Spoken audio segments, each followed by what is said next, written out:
sitting for JAM. I don't know what to do after you've written JAM, because I've never followed up. I was too scared to try. I was so comfortable in my role.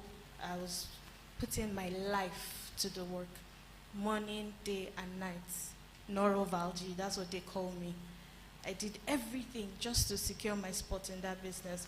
But then, along the line, I said, everybody around me, they would always, people that knew me from when I was little, they have Mrs. White, Mr. White, and even Mama here would say, you know that this is not the end. Yeah. You have to put in the work, have fast school and everything. I was like, okay, if these people believe I can do it, then I should muster the strength to try. So in Jos, I saw Niva billboard, and online school, I can work, I can school, I don't have to stop, the income. So I spoke to Mrs. White about it, and she was like, oh, good idea, but I didn't act on it then. It took me another year, and I was sitting by myself, and something said, apply for this admission. And I said, okay, let me just try. I got my results, applied, and in 24 hours I got admission. I was like, this is serious, so this is real. This is so real. And before you know, I was asked to pay tuition. I was like, okay, let me see where this is going. And from that point, my perspective changed. I've always wanted to be a nurse. I've applied nursing all the while, and I didn't get to the cutoff mark. And after then, I didn't even try. So I was like, okay, let me step it down to public health. I read about it. I got admission to study public health, but I still didn't take it because I was unsure about it. So it took a lot of convincing and a lot of faith to take this step. And so when I started school, I started to see other possibilities out there for me outside of transport and outside of, I would like to own businesses, yes, but I would really like to, work where I can apply my passion. And, I can't struggle all the while in secondary school, always repeating classes because I had to change school just to give up on science.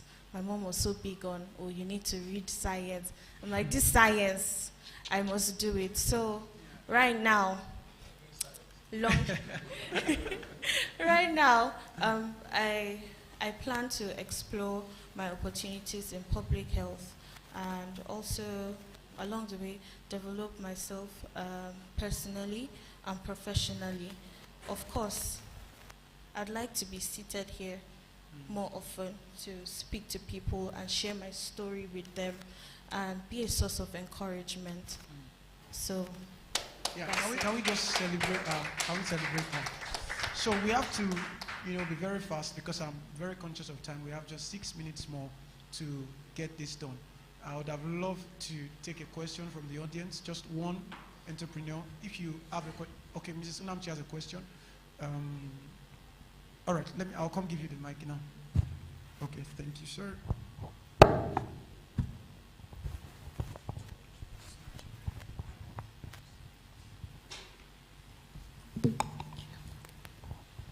Thank you very much. My question goes to both Mr. Onibinde and Mrs. Osas.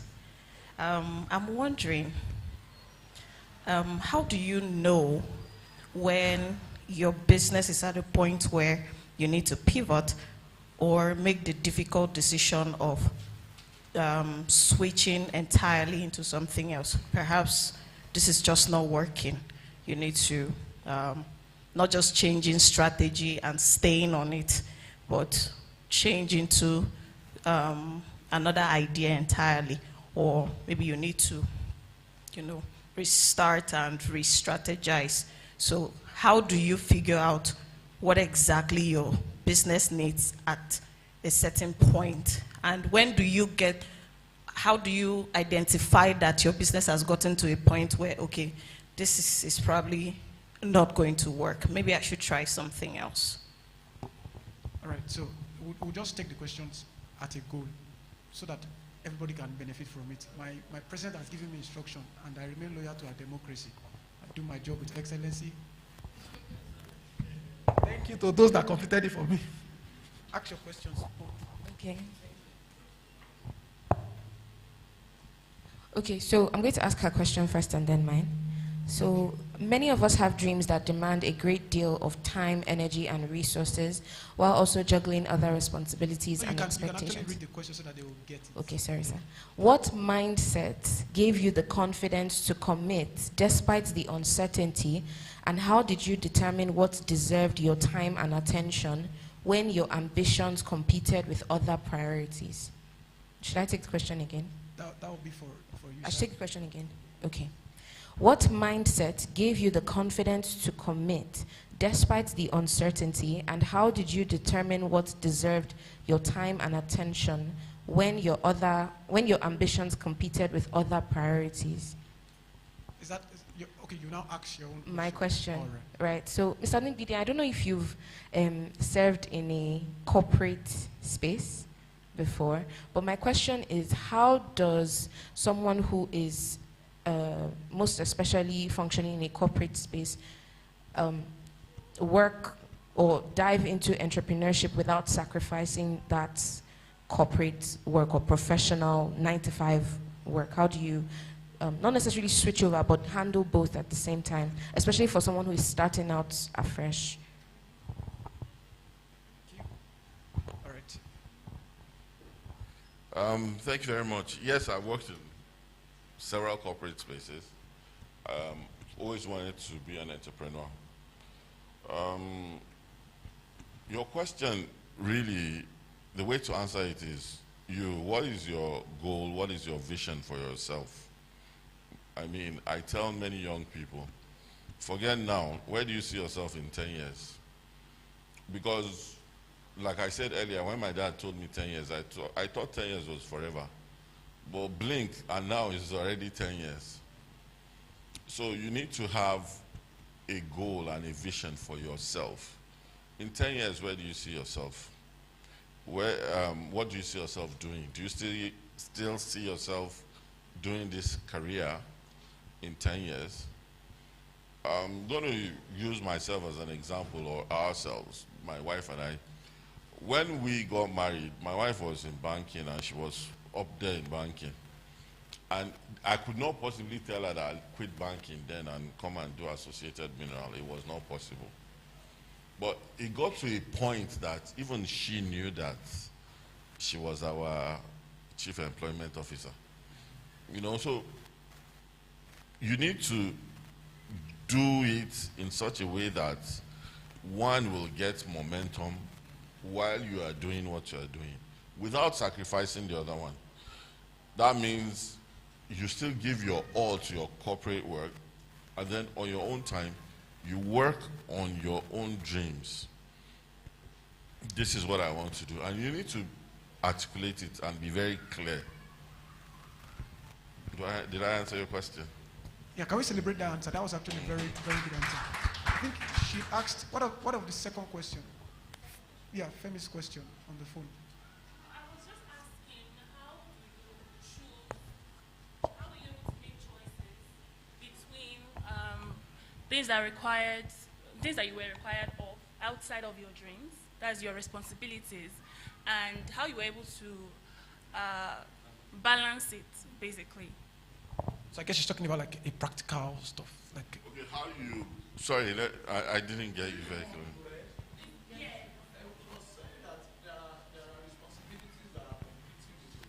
Oh, okay. How do you manage that without sacrificing? Don't worry. Without sacrificing, it's like balancing both now. There are competing responsibilities. And this competing responsibility, somebody like this society, she's a wife, she's a mother, and then she's building a heavy fashion. So how are we able to manage that without one killing the other? Mr. Nibide said he came here because there are twins. So his father of twins, CEO of How do you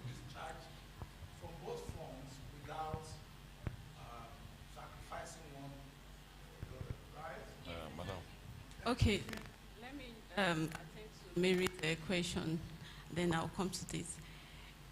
First off, when you started, there's a why. There's a why you started what you're doing. Your why must be strong enough to push you through obstacles. Like, it's not easy, trust me, but you have why you did what you did or why you're doing what you're doing. For me, there are so many whys. Now, I want to make money. I want to make name. I want my business to transit me. Like, even when I leave, there'll still be a Remy fashion. So, and I want to say, if you're starting a business and making money is your number one aim and objective, you'll be frustrated. Because in Nigeria, I'm going to use my environment now. If as an okay, I started making stuff, 3,000 naira, 7,000 naira, I will have to even beg people to come and patronize me at 3,000, and they won't come. So if making money is my overall aim and objective, I would have left a long time ago. I ran Remy Fashion for years that it was just like, I'm just happy when I see you wear what I don't even think about profit or anything. It took, I think it's just like 2 years ago that I started thinking of profit making. That's to show you how it worked with me. One thing kept me going. I want to make sure that even outside Nigeria, somebody is somewhere wearing me. That's one of my reasons. So I'm not giving up. And I don't have so many options. You know, like if you're still very young, you might have so many options. I want to be employed, CV sent out and all that. And after all interview, I've been offered 80,000 naira. What would that do to me? Calculated my transportation and all that. And then I will attend to my home, my children, everything. It didn't just make sense to me. So for me, it's as if there is no option. That's the only option I have. In fact, when it was so bad that it looked as if it wasn't working, I was going to say, okay, let me start another career. Then I look at the calendar, I look at my age. I'm not even employable. Like my certificate, you know, there's a way, if you're not adding to it, it will depreciate in a way. You still have your degrees, yes, but in part, I picked my laptop at some point, and I don't even know what to do with it. So it's that bad. You can imagine I studied in the UK, of course everything online. I can't even type without looking at the keyboard. So I've lost touch. So I'm left with only this. And for once, I told my husband, if nothing works, this will work. So no option. Can we celebrate that answer? Can we celebrate? You people should know where to clap. That's perseverance. Okay, yeah. The other question, so that we can just round it up. The authority over me is signaling to me. Okay, the what? The last question, the balance. Okay, that's having a balance. Yeah, like you have several responsibilities. It's not easy. I don't know how it works with people in other fields, but I will talk about my own. Like, maybe if I was single, I would have been able to manage it better. But God is faithful, and thank God to my husband. Sometimes he doesn't understand, sometimes he does, but thank God. Like, you know, because of the way it is, my family comes first. So I have to work from home. The business started from outside, like outside my house, but because of lack of proper management, attention was not, 100% attention was not given. So those are some of the factors that added up to me closing down at first. Now, starting it from my house. my machine is as if, okay, at least I didn't put machine in my bedroom. But if there's no way you enter my house, that you won't know what I do. Because from the gate, you will see sign everywhere. He got so angry, like sometimes you just, do we not even have any other thing in this apart from this? You will keep seeing it, okay? Because this is, and midnight, I don't have sleeping time. I don't have sleeping time. In fact, earlier this year, I think he banned me that no more night work. But I think he tried to understand. God's giving him grace. Yes. So there's no, I will do this. I can multitask. I'm cooking. I'm doing this. I'm stitching. And God's so faithful that I'm drafting, I don't lose touch. I'll quickly jot down. If you see my working space, you will see some things that doesn't make sense. You see numbers around me and all that. It's only me that understand, because I don't want to lose touch on what I'm doing. I'll just write it down so that I know where to start from. Pray God give you good partner that will understand you. Yeah, and he's helpful. No, he's a staff, though without pay. Yeah. So yeah, you need grace again. Ask God for grace. Ask God for support. And then you give. Please, can we celebrate that answer? So I think this one will interest us more to know that the choice of person you get married to also determines your success in entrepreneurship. Yeah. So what I'm about to do now is really unprofessional. I'm a man under authority, and my presi, I'm loyal to our democracy, like I used to say, and I do my work with excellency and transparency. But an elder in this church rose up her hand and signaled to me. I wanted to cry. That how would I deny this? So I'd just like to ask Presi if we can give her the opportunity to ask a question. Thank you. I remain loyal. Thank you. So please, let's pass the mic to Mrs. Onigbide. She would like to ask a question. Can we celebrate her, please? Dickiness Onigbide. I'll just remain standing so that. Good morning, church. I'm sorry, I'm not asking a question. I just wanted to add to her question to buttress the points that she made. When you're an entrepreneur, it's very uncomfortable, and you need a lot of discipline. You need, because she mentioned something about your mindset or something like that. You have to be strong. You need to continue to speak to yourself that you can do it. The world is going to tell you, no, you cannot. You're doing a 9 to 5. You give it the same energy that you give your 9 to 5. And comfort is good, but comfort will not make you grow. So, you need to cut back on sleep, cut back on Netflix, sometimes cut back on social media. Unless your business is on social media, then you can spend so much time on it. And with time, it will grow. Unfortunately, we are always in a hurry. You heard my husband say 10 years. Some other people, it takes longer. And for some, it's 2 years. For some, it's 5. But you know what? At the end of the day, everything is in stages and is a process. And again, Toby mentioned something about his work, how his boss made him do everything.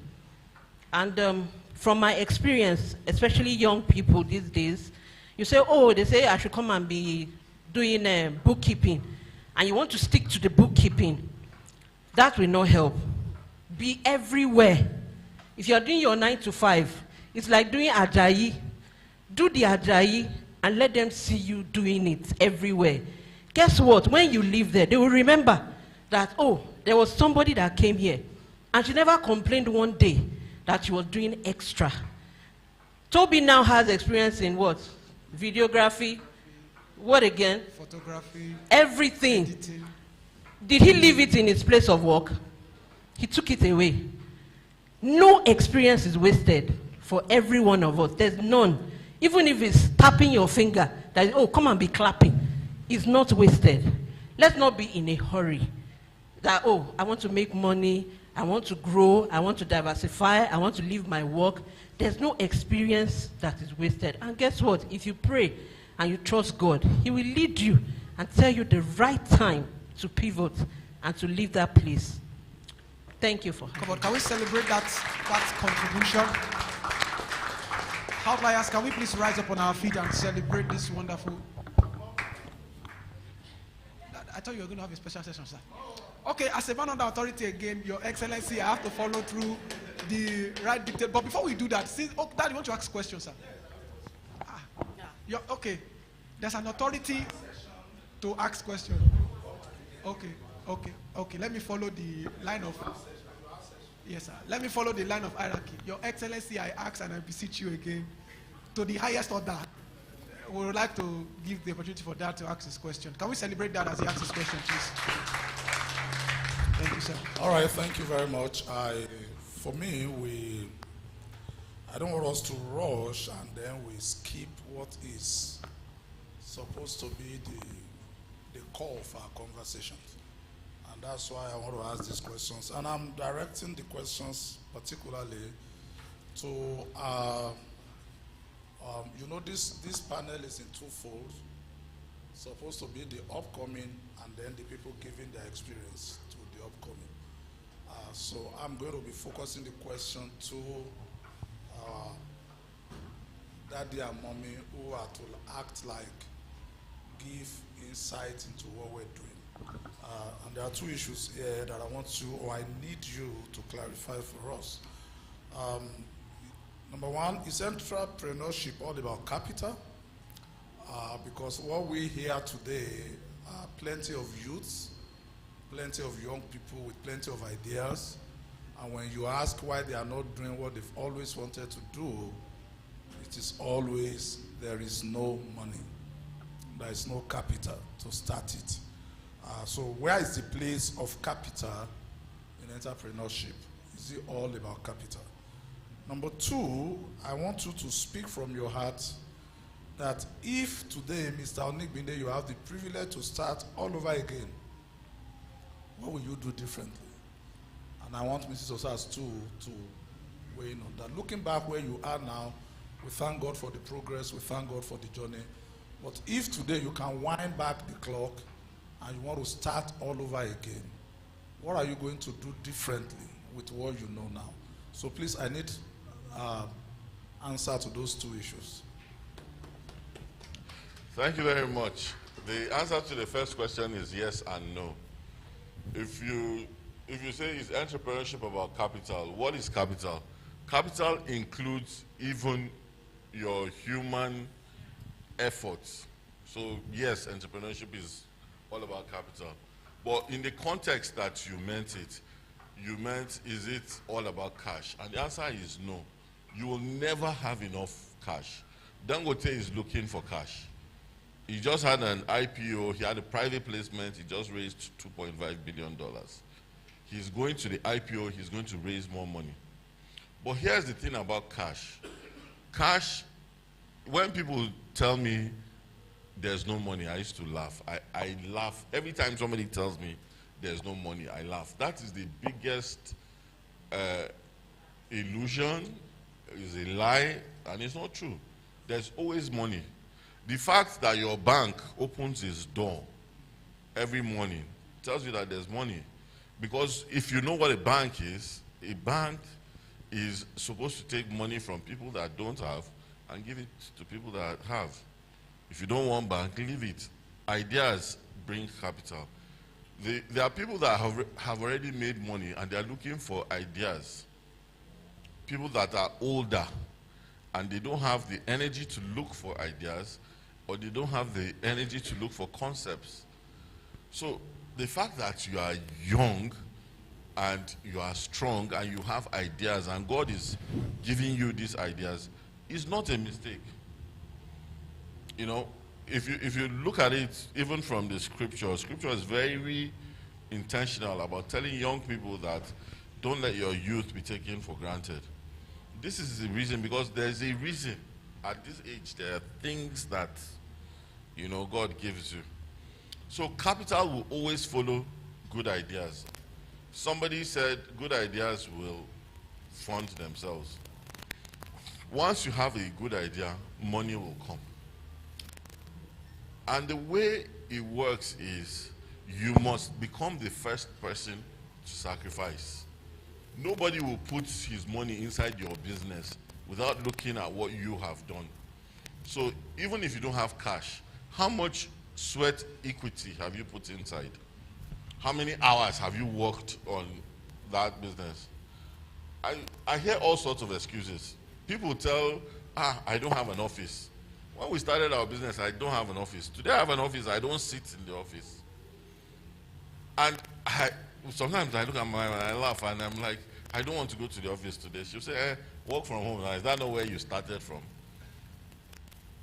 So all the things that you think are excuses, and the way money works, you need to take the step.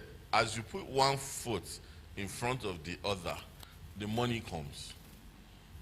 The resources to actualize and achieve, what you want to do, it will come.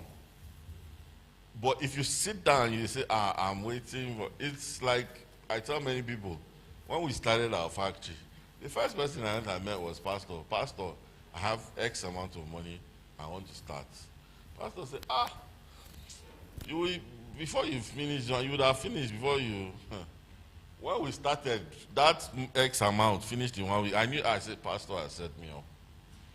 But I needed somebody to push me because for years, I could have raised that X amount. But I always used to say, it's not enough. But if he didn't push me, maybe we'll still be sitting down today and be saying, it's not enough. So you need to, get off your seat. You need to start doing it. Of course, trusting God, to go there. I hope I answered that question. Okay, so just to add to what Uncle Wale has said, there is no savior anywhere. You are your own savior. Capital will come, but you are the first person to fund it, if there's a word like that. People will not trust you when you start with their money because you have not even shown what you can deliver. So you must show first that you can do a thing before you now want people to come and invest into you.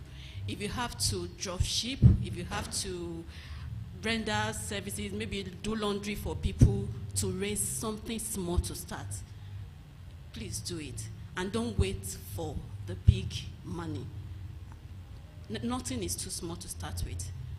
Just start anyhow. So don't expect somebody to come and put 10 million into you when you can't deliver, you have yet to deliver 500 watts of a thing.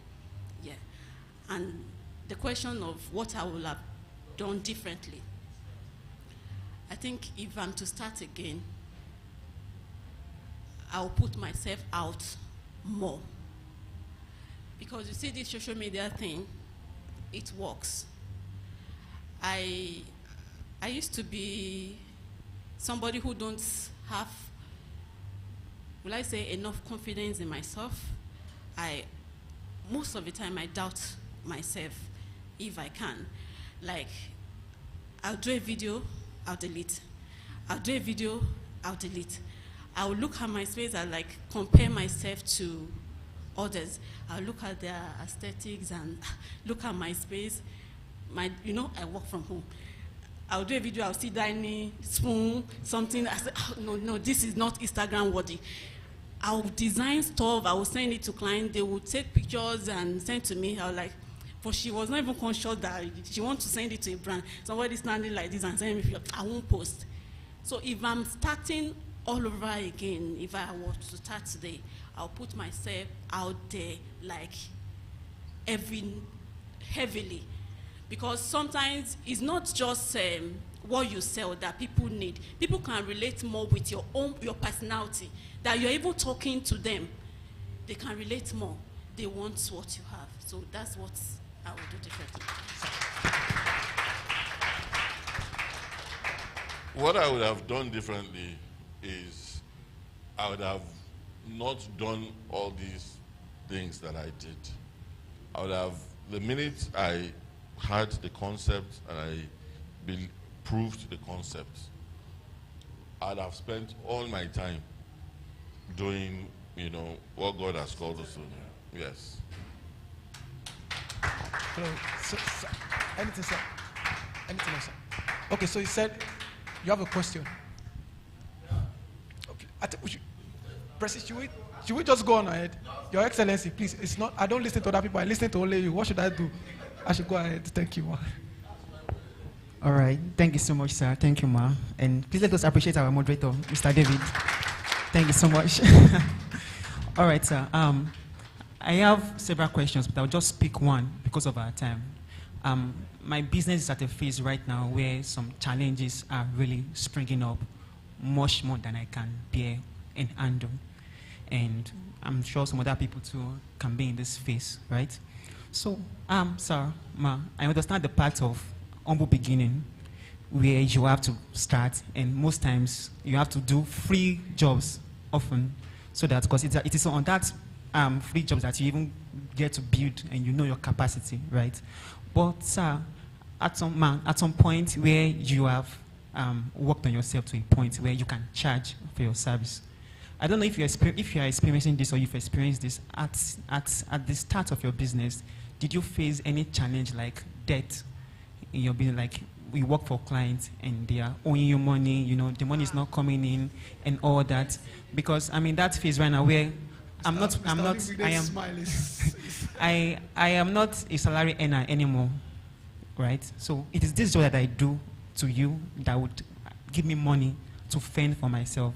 The bills will not wait. Transport is expensive. This is Abuja. Everything is, high. But when I do these jobs and the money is not coming in, and it's just really, most times it's frustrating. So, how do you, did you experience that, and how did you manage it, or what were the things that you put in place to make sure you don't encounter these problems, sir? Thank you, sir. Thank you, Mom. Debt with every business is a normal thing. All the questions you've been asking, we've been telling you that our regret was like we didn't believe in ourselves very much in the beginning. The reason you're having debts is because you are not holding to your own self the proper ethos of the business. When we started the business, we want to supply people before they pay us. And we have people that are owing us maybe 8 years now. They still haven't paid. I mean, we've written it off, but, it was because we didn't believe in ourselves. And I'm beginning to see that in your business. The minute we came up with a policy, because we knew that we had the integrity of the business and we now have the benefit of time, we insist you pay us before we deliver. That way, there's no debt. You have already paid for the service. So now we're always the one owing them. So you need to come up with policies. You need to work on your business and say, this is my policy. I want a certain percentage before, and make sure that you pay yourself first. You make sure that this money you are taking, you've covered your, so that you're not in debt. Because if you are now telling story of debt, it's stories. No banker will give you money and then you go and tell him, people are owing me debt. You are not a good business person. The good business people, they collect. I mean, can you imagine if you want to tell Julius Berger to build a house for you, will you tell them, build it, then I'll pay you next month? You pay them first. So you need to, and that also tells people how you are packaging yourself. How much do you trust yourself? Because if you look into somebody's eyes and say, give me that amount of money, you're already telling him that I have confidence, I have the ability, I have the capacity to handle that amount of money. So it's you. The problem is you. You need to make, yes. Okay, so just to add to that, I heard you say you do free work. No. Please, no. don't do free work. You are not a non-profit organization. No free work. Where I will kind of agree with that is if it's a collaboration, like in your feed, maybe you're collaborating with a designer or something, and then to push yourself. But even at that, the person you're collaborating with must be able to pay you at least your transportation. At least. But that you do free thing, no. And then, in growth, people who you started with, apologies, be wary of them. Because when they start paying you 3,000, they forget that you are going through a phase of growth. And it takes a lot of investment in yourself to get there. 10 years down the line, they still want to pay you that 3,000. So you must be able to stand your ground to say no to it. And I tell you, from experience, the moment you are saying no to that, it's going to be tough. They will run. They will seek for lesser or cheaper options. But don't shake. Because as long as you are giving value and you know what you want to deliver on, they will come back. Yeah. Can we celebrate our panelists, like very well and intentionally? How many Sorry, of us have been? I want to add to that. I've been broke and I've had money, and I know people owe broke people. The cheaper your product is, the more likely they are going to owe you. Yeah. The more expensive it is, the more likely that you are going to have credit. We run school, we run it in an environment where we can't charge too much, and that's the one the parents will expect you to understand that they don't have money. When I took my kids to expensive school, you can't even approach the school if you have not paid. There are schools that you won't even go. You can't even go there if you have not fully paid. But there are schools you can beg them with 10,000 and tell them at the end of the month, I bring another 1,000. So that's the way it works. The moment that product is here, they will owe you. The moment it goes up here, they will pay in advance for it. That's number one. Number two, I also saw with Toby, which I know some of you also have, you are afraid of charging your worth just because you think you are starting. So you want to do a whole documentary and you are charging 300,000. And I sat down with him and I did the calculation for him. He's using my light in my house free. He's using the power in my office free. In PJ's house. He's using the system free. So it's not charging for all those things. So he now gives you a bill of, do you mind you give me 200,000? I know where you are. So I can give you 50,000. Then, but when you do that and say, I'm going to, the first time I charged for a job, I reduce it again. And then I reduce it again. You know? Because we're always, like you said, we're not sure of ourselves. So please, don't start from there. It's going to be very difficult. And you are afraid they will not give me. Yes, they may not give you that one. But what is the point in getting a job that cannot even pay to cover what you need to do? Then it is better not to do than to do a job that you cannot cover your expenses. The one that will pay you, and once you start from there and you deliver it well, go and ask Mr. White how much he charges to do your car. You'll be wondering, is it not to paint? It's not to paint. There's a level where it is to paint. There's a level where it is now a brand. And everybody, I've said it before in this church, and people thought I was joking. The guy who sews my clothes now told me there was a time I couldn't afford myself. He couldn't sew for himself because he couldn't pay. I don't know whether you get that. He couldn't pay for his own service, and he left it.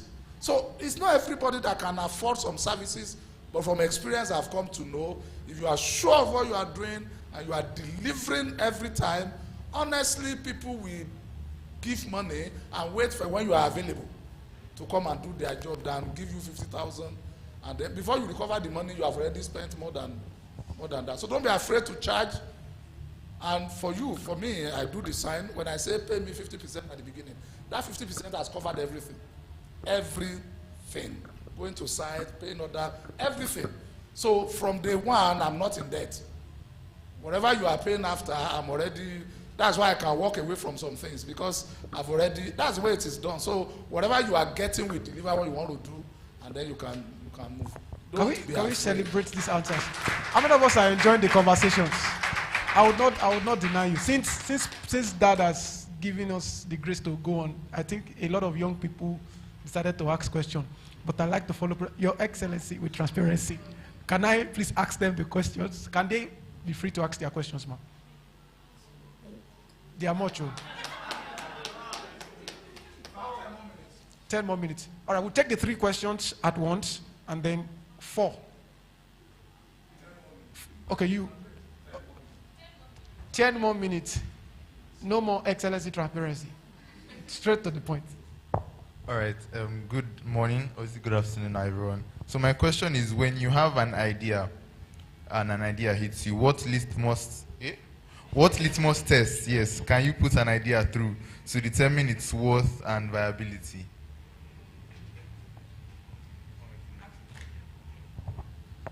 My question is, at what point is it justified to borrow money for your business? If you have an idea or something, at what point or at what certainty can you say, okay, I'm putting the risk of borrowing a large sum of money from this business?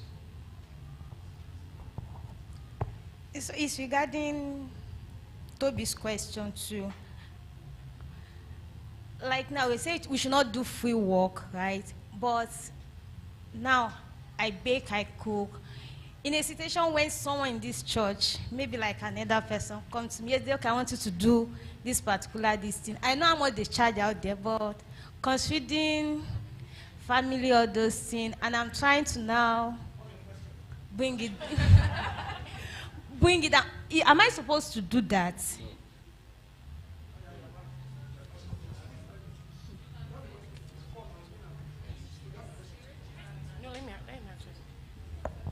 Good afternoon, everybody.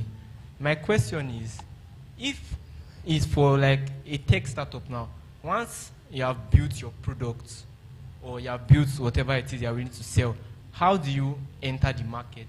Or what are the steps necessary to get investors or get global recognition and all these things? My question is for Toby. As a person in the content space, how do you handle clients that are very unreasonable, but you have to work with them? As I'm speaking from a point of view, you're building up your brand personally, and a lot of the clients you're working with are like, it's too expensive now. It's not like they don't know your worth. They just don't understand the rate at which this thing goes. Do you understand me? How do you handle clients like that? And how do you also handle, like she said, you people have been saying there's no free work, there's no free work, there's no free work. But she also said at one point, you have to, when you are put in a space, you have to let them see you. I don't know if you're understanding me. You let them do everything that you are. Exactly, visibility.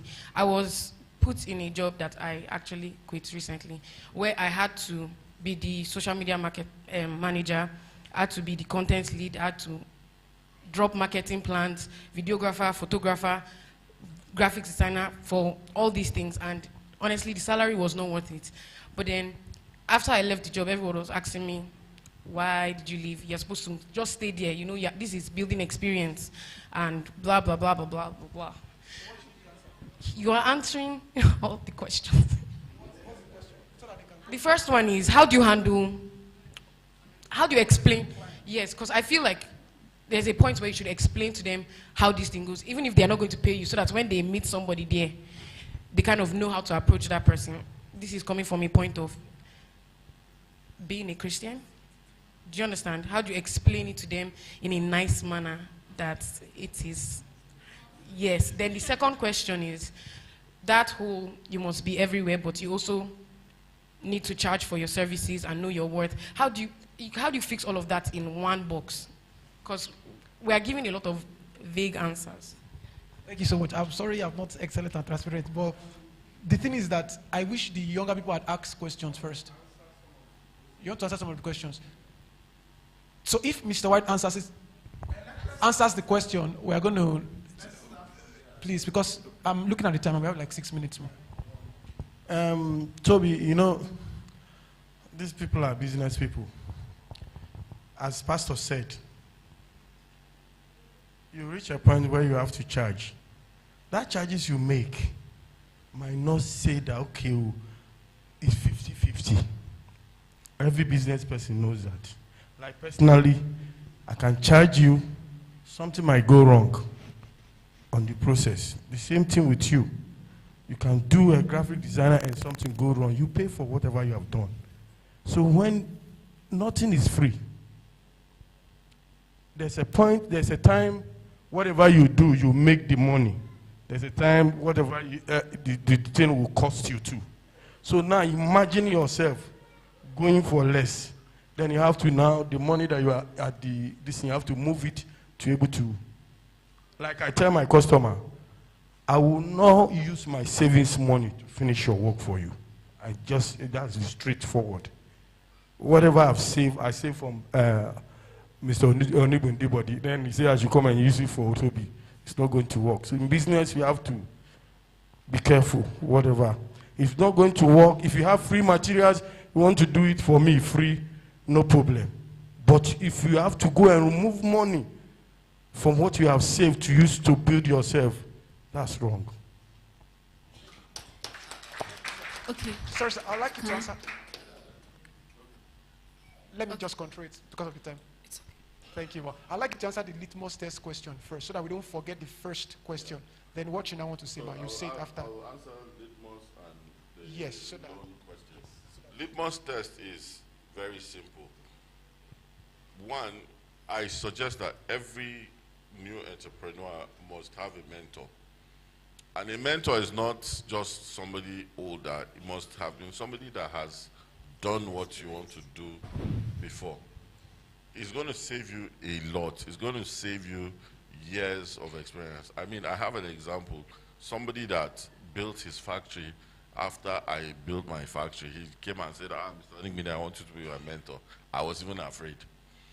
But we built his factory in 1/3 of the time that I used to build mine. And the reason we were able to do that was because everything that he wanted to do, I had already done it before. So all the gray areas, all the things that, you know, he could go wrong, I already knew. And, you know, he just did it. And by the grace of God, he's thriving very well here in Abuja today. So there is a place for mentorship. The other thing is you need to do the numbers of the transaction. You must know the numbers. It must be profitable. So you must know the numbers either on a small scale or on a big scale. So those are the two critical things that, you know, you need to look at. On the question of the man asking for financing, when do you know when to borrow money? The answer to that is very simple. You need to have cash flow. You can't go and borrow money because you just have an idea. Nobody's going to give you. Cash flow is a proof that you have done it, you have verified the concept. It's a proven concept. I.e., for the woman that is making cake, I have bought the flour, I have baked the cake, and I have sold it. I spent X amount of money, I got X amount of money, this is the difference is my profit. So anybody that's going to give you money will be able to look at it and say, okay, if for instance she bakes 10 cakes in a week, and on each cake she makes 20,000 naira, then we'll know that in 1 week she's making 200,000 naira. And then we'll know that, okay, if she does that in a month, we know exactly how much she makes. So that's the way, you know. And then for the man that has built the app that needs to know, yeah, getting to market for app, for technology is very complicated. Because overseas there are things like venture capital, there are things like angel investors. These are people that know the business. In Nigeria, we're not so developed. Even though, you know, people have started So you need to do a lot of research. And it depends on what your app wants to solve the question. Is it a local problem? Is it a global problem? So we need more information to be able to answer that properly. Your closing remark in 30 seconds, sir. Closing remark is, most especially to the younger people. To the younger people, first and foremost, it is possible. You need to just,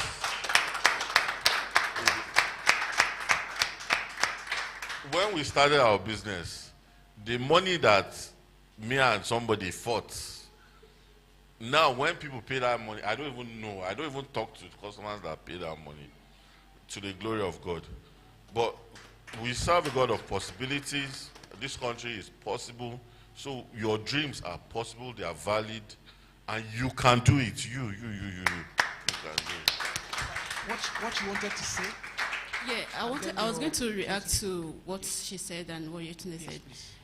One thing you should do at all time, always communicate your values. Anyhow you want to, make sure they know the value you carry. Like, communicate it, whether verbally or however, just make sure that they know your worth. And then bear in mind that you can't serve everybody. All clients are not your clients. So anyone, like yearly, I shift. If you're giving me too much trouble, I shift you off. So everybody is not your client, trust me. And Yetunde, in business, you do charge price for profit. How much, the percentage of your profit is now on you. Whether it's my mother or my father, I charge for profit. It might be 1%, but that I don't make profit. No, I will make profit. So charge for profit. You can give consideration, maybe if your normal life or your normal business you are doing 100%, because I'm your friend, you want to do 50% or 10%. It's now on you. But that you are not doing voluntary free, don't. Your closing remark in 30 seconds, ma'am. Okay, my closing remark is that yes, you can do it. Once you have the vision, you can bring it to life. I used to tell myself I can do all things through Christ that strengthens me. And don't be afraid to dream big. Stay focused. Your closing remark in 30 seconds and any little contribution you wanted to make to anything that we've said. I would say